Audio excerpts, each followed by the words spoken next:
សួស្តីអ្នកទាំងអស់គ្នាពេលព្រឹកថ្ងៃនេះមកឡាយពេលព្រឹកនោះ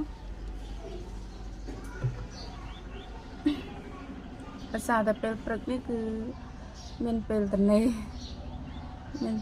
ក៏មកឡាយនិយាយលេង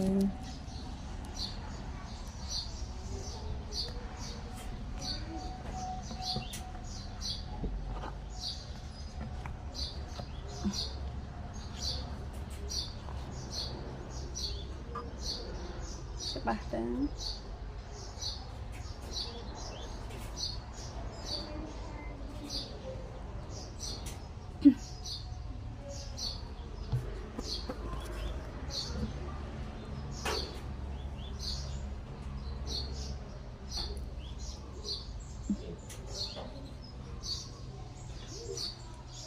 ្ញុំមកចេះតលាកសក់ទេពប៉ាត់គួចវិញណែឯង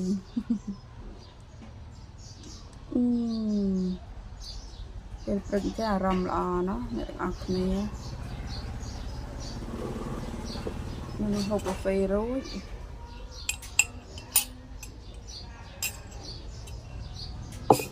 បន្តិចសិនដោយសារតែរៀងក្តៅកុំភ្លេចដោយសារតែថាភាពផ្លាស់ប្ដូរ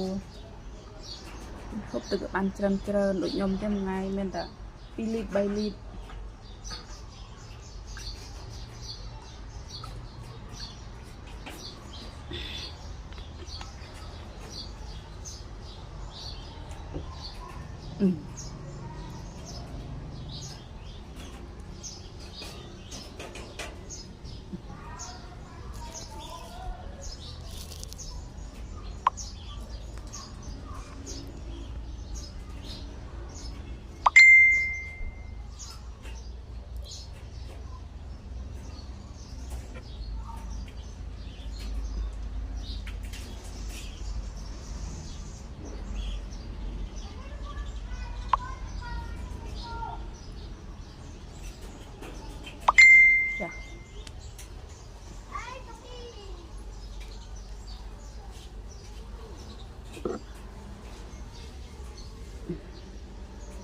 ដេញតលាកសក់ទេអ្នកអស់គ្នា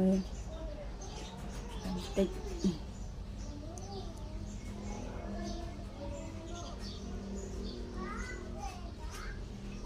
ចម្លាយរួចចាំចូលទៅរេនឹងខត